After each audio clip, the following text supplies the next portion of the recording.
Sejam bem-vindos a mais um Quer Que Desenhe. Estamos aqui para arrasar as dúvidas de quem sofre com estequiometria. O tema de hoje foi sugerido pela Raimunda e pela Suelânia. Raimunda diz, faz um sobre estequiometria. Suelânia diz, faz sobre cálculo estequiométrico, é um assunto capirotinho. Se você também quer que a gente desenhe um assunto do capirotinho, deixa aqui embaixo seu comentário, seu like e se inscreva em todas as nossas redes sociais. O mapa completo fica disponível no link da descrição e você pode baixá-lo a qualquer momento do vídeo, beleza? Estequiometria é a área da química que relaciona os compostos químicos de uma reação. Por isso, essa matéria também é conhecida como cálculo estequiométrico, já que é usado para calcular as grandezas que indicam quantidade. E quais seriam essas grandezas? Pode ser massa, mol, quantidade de átomos, moléculas, íons e volume. Não precisa morrer de véspera. Vamos falar de cada uma dessas relações numéricas. A massa atômica é aquele númerozinho que vem junto dos elementos na tabela periódica. Ela é obtida através da média ponderada de cada um dos seus isótopos, dependendo da abundância deles na natureza. A expressamos em unidade de massa atômica, a famosa UMA, ou somente U. Já a massa molecular é a soma das massas atômicas dos elementos que compõem uma determinada substância. Por exemplo, para saber a massa molecular do composto H2SO4, somamos as massas de 2 hidrogênios mais a massa atômica do enxofre mais a massa de oxigênio multiplicada por 4. Assim teremos H2SO4 como sendo 2 mais 32 mais 64, sendo 98U. Atenção para o número de Avogadro, que diz sobre a quantidade de entidades elementares, sejam átomos, elementos, íons ou moléculas,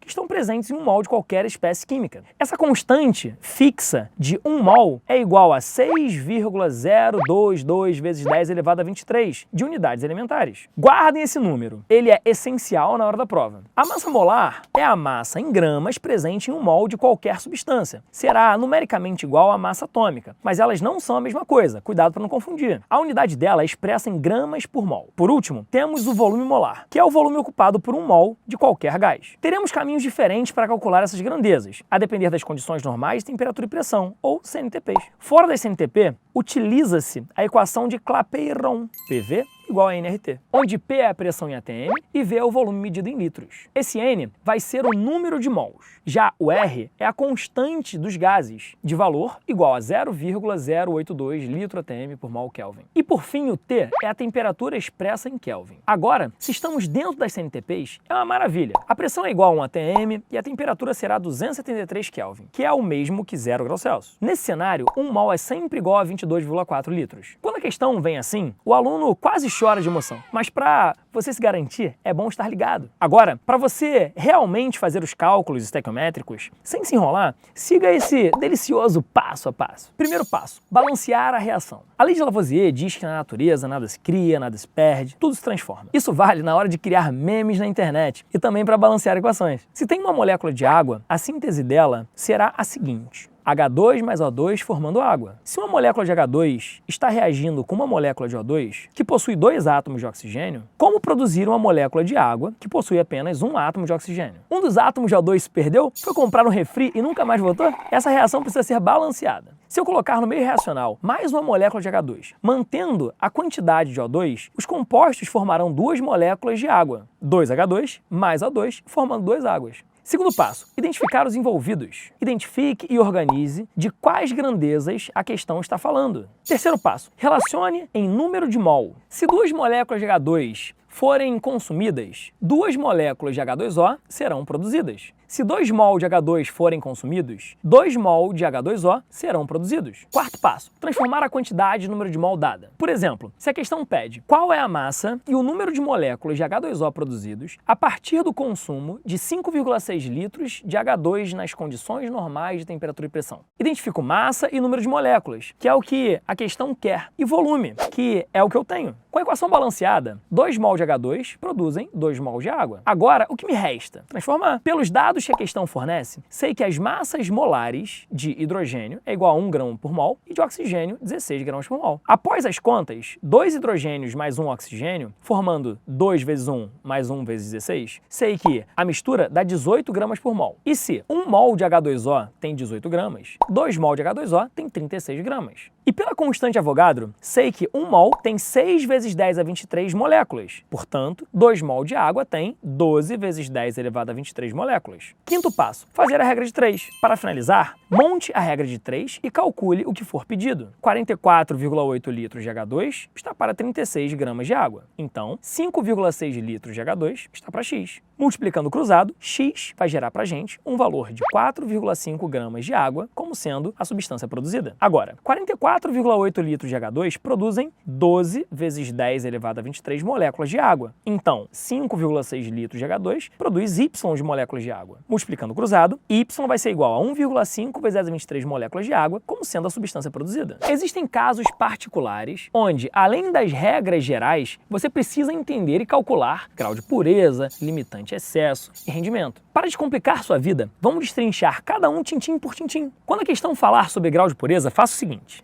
Antes do quinto passo, multiplique a massa do reagente pelo grau de pureza que a questão disse que ela tem. Exemplo, o gás H2 tem 80% de pureza em uma amostra cuja massa total é de 0,5 gramas. Você sabe que a massa molar do H2 é igual a 2 vezes 1 gramas por mol, logo vai ser igual a 2 gramas por mol. Mas a massa com 80% de pureza vai ser 0,5 gramas multiplicados por 80%, ou seja, 0,5 vezes 0,8, que dá 0,4 gramas de H2, considerando os 80% de pureza. Depois, segue-se normal o quinto passo de fazer a regra de 3. Quando se trata de limitante e excesso, também temos outra abordagem. Antes do quinto passo, teríamos de fazer a regra de 3 entre as quantidades de cada reagente, para saber quem é o limitante e quem é o excesso. Depois, fazer a regra de 3 usando o reagente limitante. A partir daqui, é igualzinho o processo dos casos gerais. Quando se trata de rendimento, basta, após o quinto passo, multiplicar o resultado pelo rendimento. A estequiometria tem um monte de aplicações, como ajudar a prevenir desastres ambientais, já que, através dele, podemos descobrir exatamente a porcentagem de gases tóxicos que liberamos na atmosfera com a queima de combustíveis. Pode também ser útil na hora de evitar desperdícios, assim como nos aponta como está o rendimento da produção. Tá tranquilo? Tá favorável? No Descomplica você aprende de um jeitinho diferente, no seu tempo, do seu jeito. Quer esse mapa completo? É só clicar no link da descrição e baixar direto para o seu computador, sem enrolação. Curta nossos vídeos e assine o @Descomplica em todas as suas redes sociais. Compartilhe, curta nossos vídeos, participe nos comentários para a gente desenhar suas dúvidas. Até o próximo Quer Que Desenhe!